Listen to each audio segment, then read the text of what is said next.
I want to thank the members of the media for joining us here at the Buffalo and Erie County Naval and Military Park. We are going to provide an update on the work that's being done to address the listing and the water inflow to USS the Sullivans. I want to just recognize the work of so many different agencies that have been involved. Very pleased to be here with representatives of the Naval Park, with representatives of the Coast Guard, the Fire Department of the City of Buffalo, the City of Buffalo Department of Public Works, to provide you with this update. Progress is being made in addressing the concerns and conditions of the Sullivans. I want to make it clear that this is an intensive process. It's going to take some time, so it will not be done by the end of this weekend, probably will not be done by next week, but there is a real unified effort on the part of the Naval Park, the Coast Guard, the City of Buffalo, the County of Erie, and others who are working on this situation. From everything that we have heard, from briefings with the Coast Guard, with the New York State Department of Environmental Conservation, New York State Department of Homeland Security, it also sounds like this is going to be a very expensive undertaking that we are all engaged in. I want to make it clear, though, as Paul Marzello, the President and CEO of the Naval Park, has been saying all along, failure is not an option. We will continue to work in a unified fashion and a collective fashion to save this important piece of our United States naval heritage. This boat, this ship, is a national landmark. We are treating it with the utmost respect as we do this work that's being done. It is not easy work. It is difficult work. And the weather conditions thus far, we're in day 3 of this operation. The weather conditions have not been optimal, which makes the work a little bit more difficult. In a moment, you'll get a fuller update with more detail from Paul Marzello, who is the President and CEO of the Naval Park. Then we will hear from Coast Guard Commander McKinstry. Did I get that right? You did, okay, sir. thank you, Very Commander. Well. Don't want to mess up the commander's name, and they will give you a more extensive briefing on where things are at this moment. We have heard from and been in contact with elected representatives at every level, city, county, state, federal government. There has been an outpouring of support, of course, from residents throughout this community across the country. There has been an outpouring of offers of support from the business community, with members of the business community offering to contribute to this effort to save USS the Sullivans, to make sure that the conditions that we are experiencing are addressed and that the boat can be salvaged. The kind of unity that we're seeing speaks volumes about the importance of this ship, the history of this ship, what it means to people locally, nationally, and internationally. There have been a number of calls and meetings last night, this morning, where a game plan has been developed to address the best way to salvage the Sullivans. I am confident from everything that I have heard that that will be done, but it's important to note again that this is a difficult operation. This is not easy, and it will require the kind of concerted effort that we are seeing at just about every level. A final thing I want to mention before I turn things over to Paul Marzello, and that is we appreciate the public interest, the concern that so many people in the public have about the condition of the Sullivans and saving the Sullivans. Literally hundreds, maybe thousands at this point, of people have come down to see the ship, but we're encouraging people to follow the safety procedures, to stay behind the protective fencing. That is important for the safety of the public, but it is also important for the safety of the workers on the site. We do not want any accidents. We don't want any injuries as we are working in earnest around the clock to save USS the Sullivans. Now it is my pleasure and honor to introduce the President and CEO of the Buffalo and Erie County Naval and Military Park, Paul Marzello. By the way, I think that hat looks great on him. I think you ought to make him my first mate.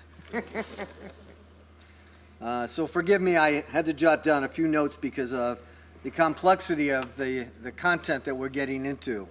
We are at day 3 of this incident, but as the mayor stated, we are making progress. We have established a unified command, which includes the Naval Park, BIDCO, the contractor on site, the U.S. Coast Guard, the Buffalo sector, the City of Buffalo, the County of Erie, and State of New York. And it's been an amazing collaboration. This morning we established 5 main priorities. 1, as you could well imagine, is to save the ship. 2, to make sure that the safety of the first responders and all the people that are working on this project are safe.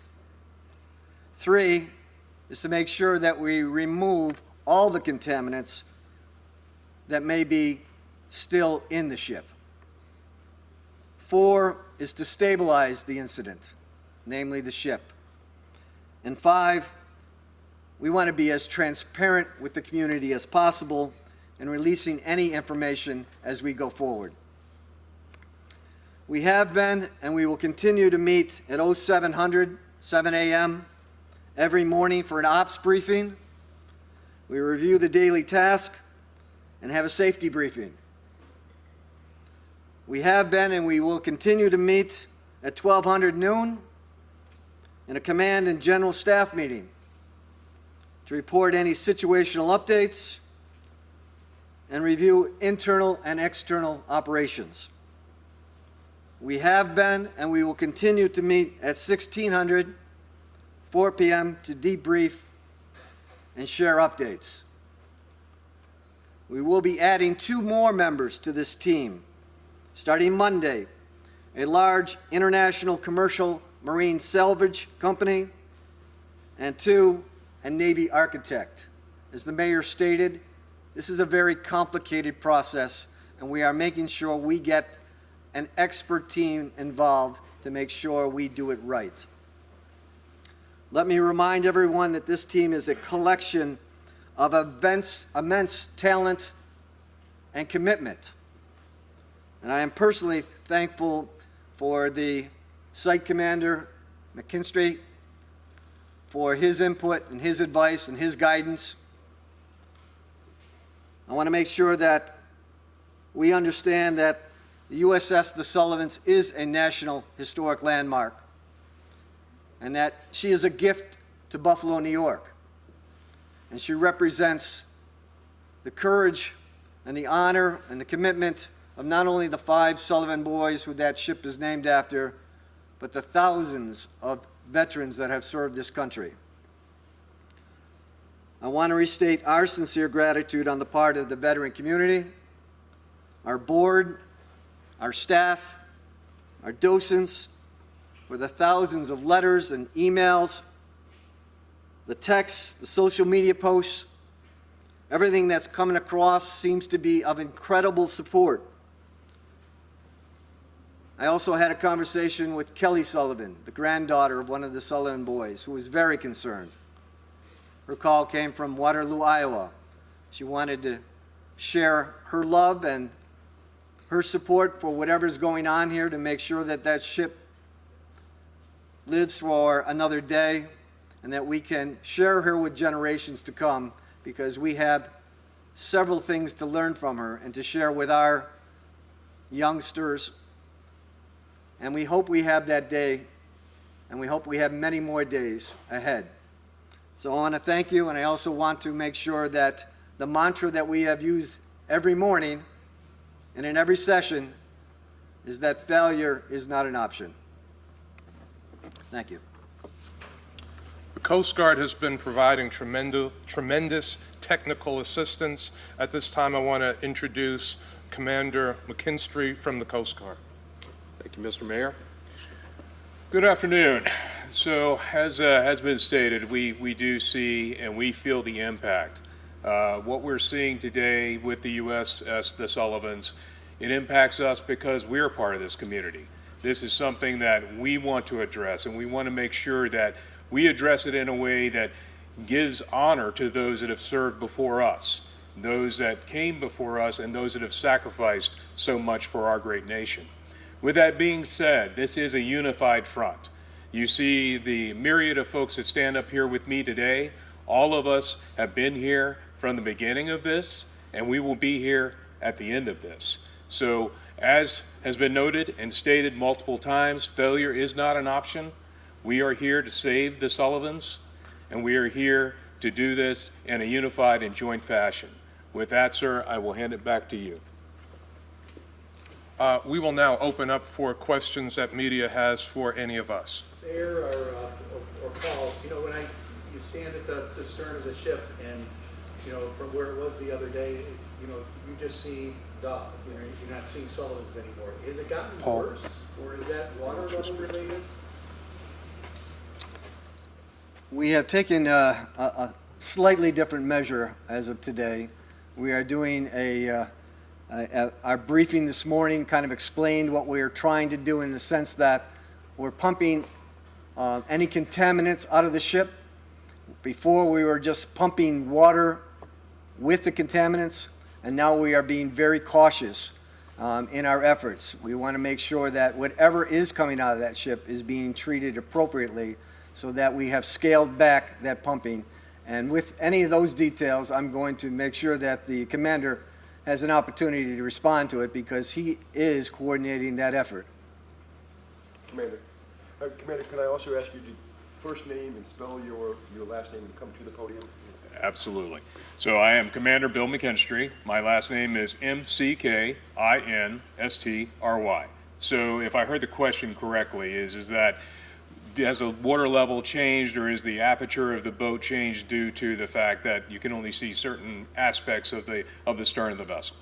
So with that being said, as I think everyone here knows, is that Buffalo sometimes has weather anomalies called seiches that come in and out. The boat as it stands now is stable. It's not moving. What you see is the water rising and lowering based on the fact of what we see is it's not a tide per se, because this isn't a tidal area, but it is due to that weather anomaly called a seiche. Anyone else? Paul, we saw on Facebook a post that's sort of getting a lot of traction about a company saying that they were contacted to scrap the ship. Is there any merit to that at this point? Yes, there's no validity to that post. I'm not sure where it's starting from, but it should end right here. There has been no discussion of scrapping the ship. As we have stated from day one, we're going to save her. Is the plan still to repair the ship sitting right out here? You know, whether it's going to be that epoxy or welding, whatever. But the plan would be the ship stays here, it's repaired here. It doesn't go anywhere, right? Do you want to step in, or I'll be glad to? Go ahead with this one.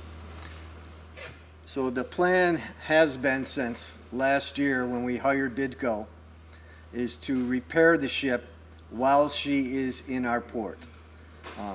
We have made discussions, or have had discussions, about other options, whether it's been dry docking her to another port, which we didn't think was a good option for us, being that the age and the ability for that ship to withstand transporting.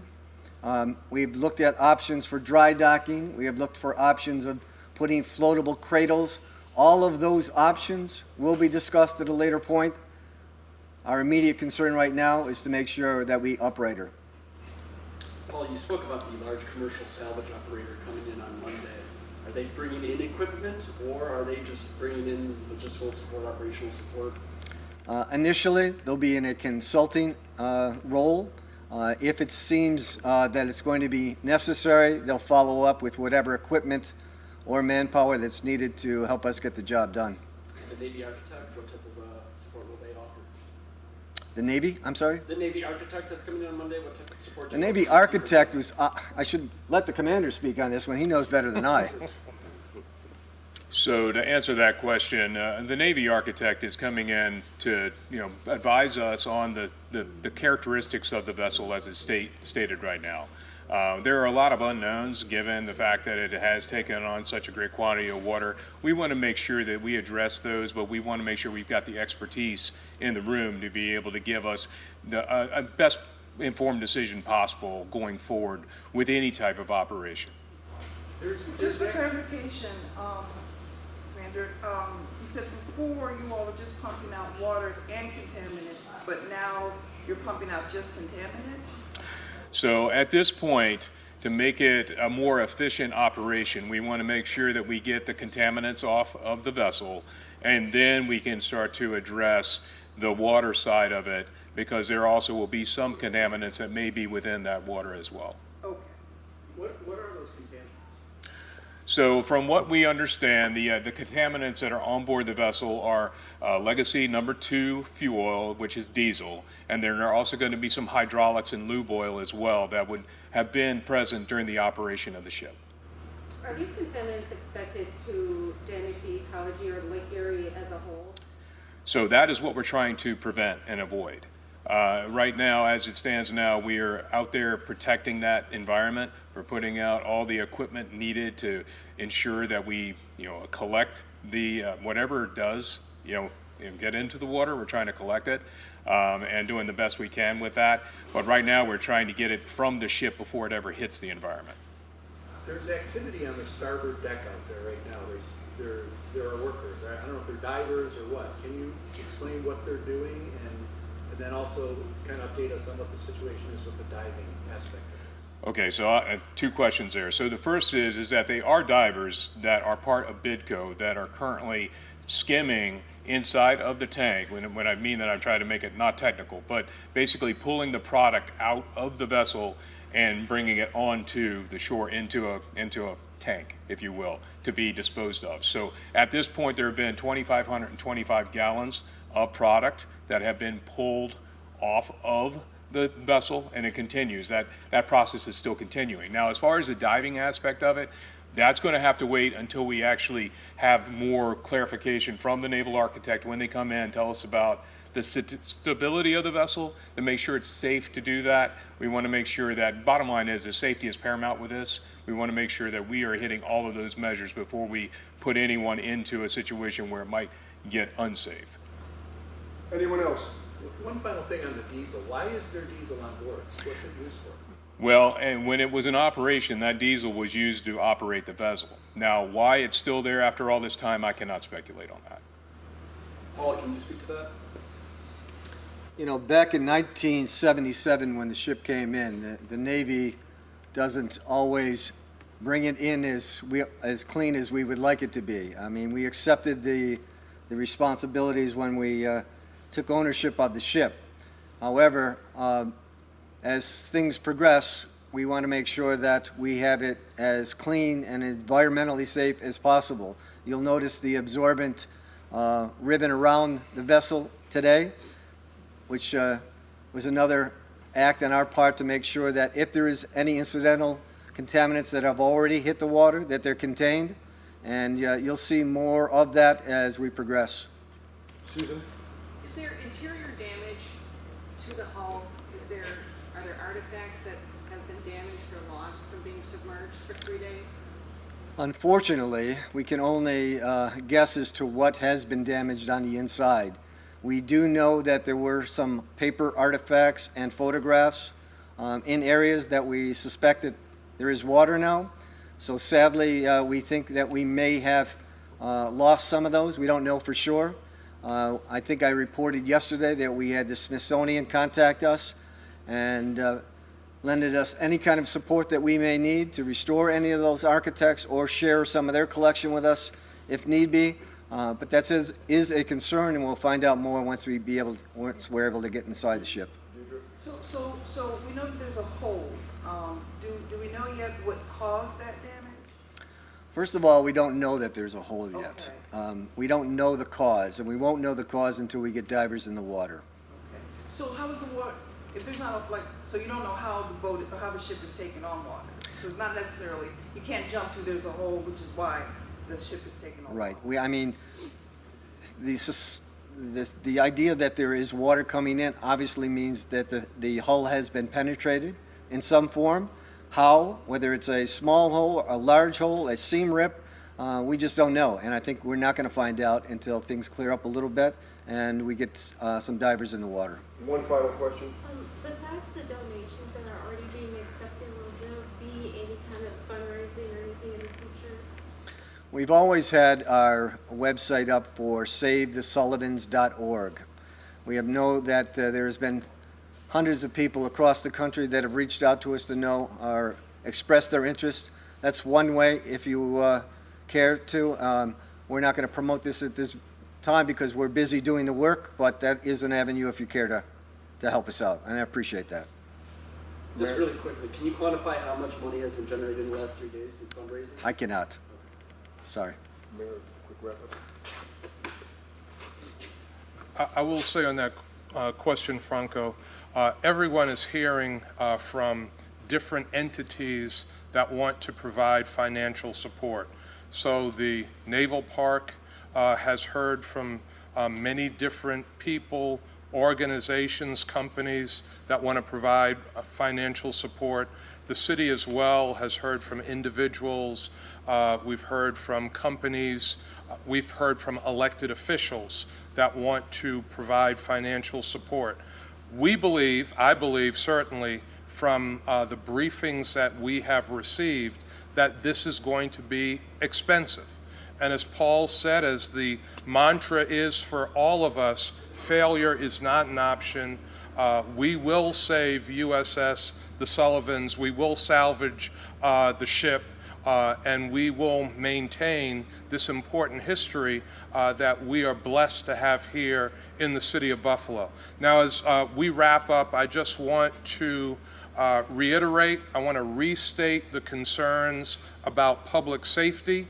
There is a Sabres game tonight. A lot of people will be down for the game. We just want to remind everyone who might want to get a glimpse of USS the Sullivans to follow the safety procedures, to not try to get through or around or over the protective fencing that has been put in place to protect public safety and to protect the people that are working to save the ship. I can't emphasize enough how important it is for people to follow the safety procedures. Thank you all very much.